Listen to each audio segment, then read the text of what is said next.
नमस्कार, मैं हूं सारिका पंकज।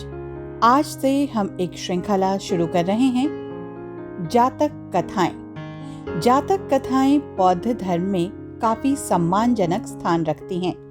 इन कथाओं के बारे में मान्यता है कि ये भगवान बुद्ध के पूर्व जन्मों की कथाएं हैं, जिन्हें स्वयं महात्मा गौतम बुद्ध ने सुनाया था।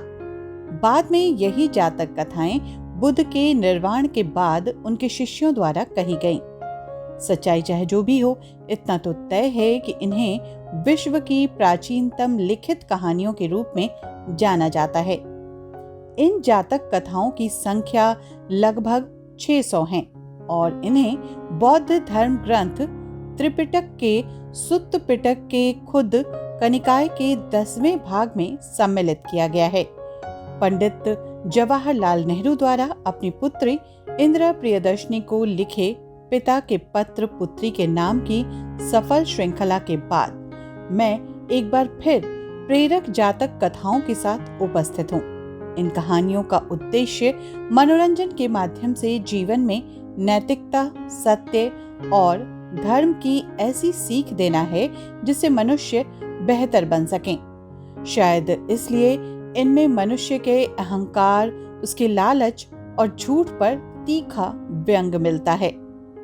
आइए सुनते हैं ऐसी ही एक जातक कथा। वाराणसी में कभी एक बेहद गुणी, कर्तव्यनिष्ठ और शीलवान गृहस्थ रहा करते थे। 3 बेटियों और एक पत्नी के साथ उनका एक छोटा सा घर संसार था, किंतु बहुत कम उम्र में ही उनकी मृत्यु हो गई। अकाल मौत थी, इसलिए मनुष्य के रूप में उनका जन्म नहीं हुआ, पर उसने जीवन में कोई पाप नहीं किया था।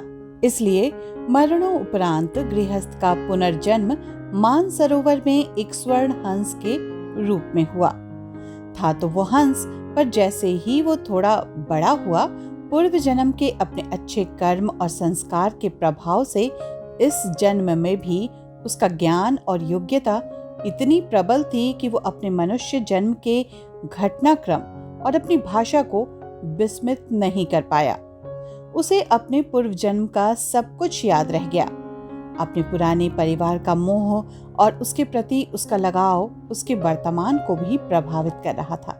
ऐसे में एक दिन वो अपने मोह के आवेश में आकर मानसरोवर से वाराणसी की ओर उड़ चला, जहां उसकी पूर्व जन्म की पत्नी और 3 बेटियां रहा करती थीं। बनारस पहुंचकर वो अपने पिछले जन्म के घर की मुंडेर पर जाकर बैठ गया, पर वहां पहुंचकर उसका मन बहुत उदास हो गया, साथ ही खिन्न भी हो उठा। उसने देखा कि उसके मरणोपरांत उसके परिवार की आर्थिक दशा बेहद दयनीय हो चुकी थी। उसकी पत्नी और बेटियां अब सुंदर कपड़ों की जगह चित्रों में दिख रही थी। जिस घर में उसके जिंदा रहते वैभव के सारे सामान मौजूद थे, चहल पहल थी, वहां अब उदासी और दरिद्रता छाई हुई थी। बेटियां और पत्नी बेहद दुबले हो चुके थे और दुख में थे। हंस से अपने परिवार की ये दशा देखी नहीं गई। उसने उनके सामने जाने का विचार किया और आंगन में उतर आया। इसके बाद उसने पूरे उल्लास के साथ अपनी पत्नी और बेटियों का आलिंगन किया और उन्हें अपना परिचय दिया। वे भी सब बहुत खुश हो गईं, पर हंस उनकी क्या मदद करेगा? कहीं रुक गया तो अपना ही पेट पालना मुश्किल है, इसका पेट कहां से भरेंगी? सभी ऐसा सोचने लगीं। हंस उनकी इस सोच को ताड़ गया और मानसरोवर लौटने के लिए तैयार हो गया, पर वापस लौटने से पहले वो उन्हें अपना एक सोने का पंख भी देता गया, जिसे बेचकर उसके परिवार वाले कुछ सालों के लिए अपनी गरीबी को दूर कर सकते थे।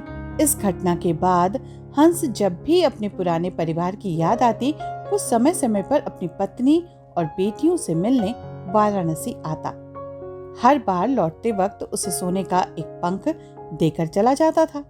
बेटियां तो अपना दिन सुधरने और अपने पूर्व पिता के हंस के रूप में जन्म लेने के बावजूद अपने पुराने परिवार के प्रति उनके प्रेम और दानशीलता से संतुष्ट थी। मगर उसकी पत्नी बड़ी ही लोभी प्रवृत्ति की थी। उसने सोचा, इस तरह एक एक पंख लेकर क्या होगा, क्यों न वो उस हंस के सारे पंख निकालकर एक ही झटके में धनी बन जाए। उसने अपनी बेटियों से जब अपने मन की बात कही तो उन्होंने उसका कड़ा विरोध किया। बड़ी बेटी ने तो फैसला भी कर लिया कि अगली बार जब उसके पिता आएंगे तो अपनी माँ के मन का मैल उन्हें जरूर बता देगी। पर इसे संयोग कहें या दुर्योग, अगली बार जब वो हंस वहां आया तो उसकी बेटियां वहां पर नहीं थी। उसकी पत्नी ने इसे उचित मौका जानकर बड़े प्यार से पुचकारते हुए हंस को अपने करीब बुलाया। नल प्रपंच के खेल से अनभिज्ञ हंस खुशी खुशी अपनी पत्नी के पास दौड़ता चला गया, मगर ये क्या, उसकी पत्नी ने बड़ी बेदर्दी से उसकी गर्दन पकड़कर दबोच लिया। उसके सारे पंख एक ही झटके में नोचने लगी। हंस दुख में मूर्छित हो गया। खैर, उसकी पत्नी को इस बात से क्या मतलब था।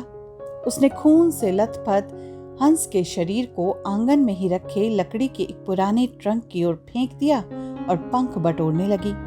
पर यह क्या, जब वो सोने के पंखों को समेटती तो उसके हाथों में पहुंचते ही वे साधारण पंख में बदल जाते।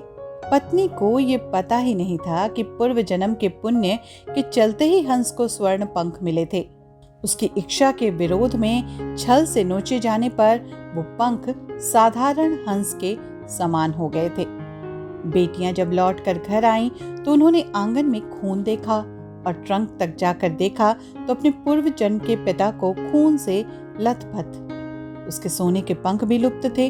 उन्होंने सारी बात समझ ली और तत्काल ही हंस की भरपूर सेवा शुश्रूषा की। कुछ ही दिनों में उसे स्वस्थ कर दिया। स्वभावतः उसके पंख फिर से आने लगे, मगर अब वे सोने के नहीं थे। जब हंस के पंख इतने निकल गए कि वो उड़ने के लिए समर्थ हो गया, तब वो मानसरोवर की ओर उड़ चला और फिर कभी वाराणसी में दोबारा दिखाई भी नहीं पड़ा। इस कहानी से हमें क्या सीख मिलती है? संतुष्टि जीवन का मूल मंत्र है। कभी भी लालच नहीं करना चाहिए।